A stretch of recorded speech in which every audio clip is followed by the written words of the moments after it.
pocket. Gotta get rid of that. I'll fiddle with it otherwise.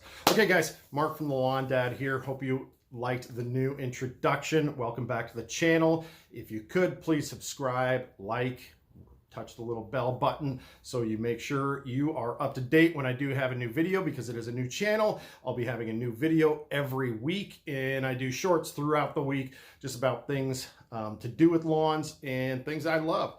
So as you saw today, we went to Home Hardware to grab some fertilizer. Now, there are a number of different fertilizers out there, but the number one I happen to use, because I prefer granular fertilizer.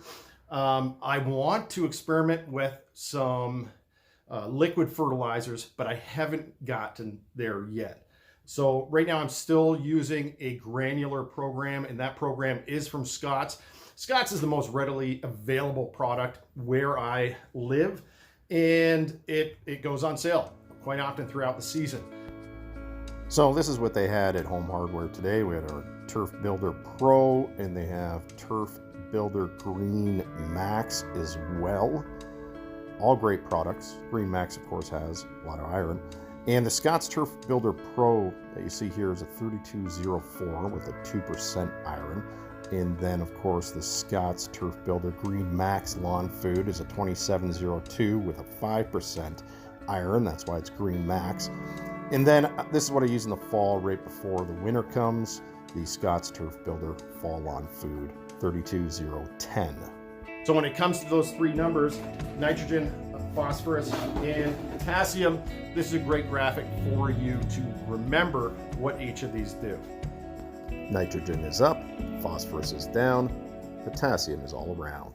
So usually I get the Scott's Turf Builder Pro in the spring, but this year I decided to go with the Turf Builder Starter, and this is the reason right here, because it has a 25 phosphorus. Okay, 25% of this entire bag is phosphorus, and that will help that root system really grow down.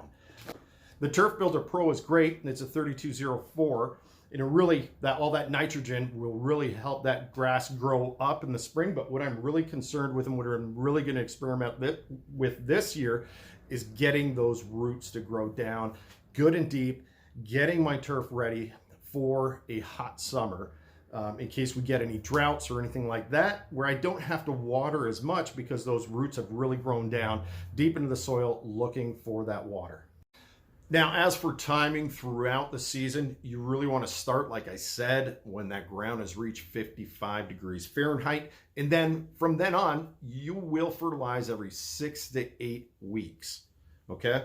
And as time progresses, of course, you will change the type of fertilizer you need for your lawn's requirements, you know, whether or not you're using Turf Builder Pro, the Green Max, or by the time autumn rolls around or fall rolls around, you're using the fall Turf Builder as well.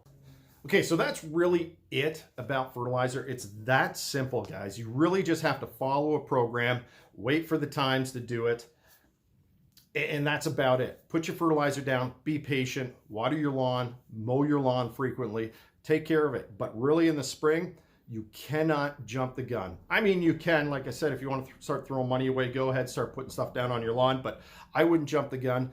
A good way to look at it is wait for nature to take its course, right? If you start seeing blooms on trees, if you start seeing color, then it's about time to get moving, because nature has told you things are starting to grow. Nature always knows best.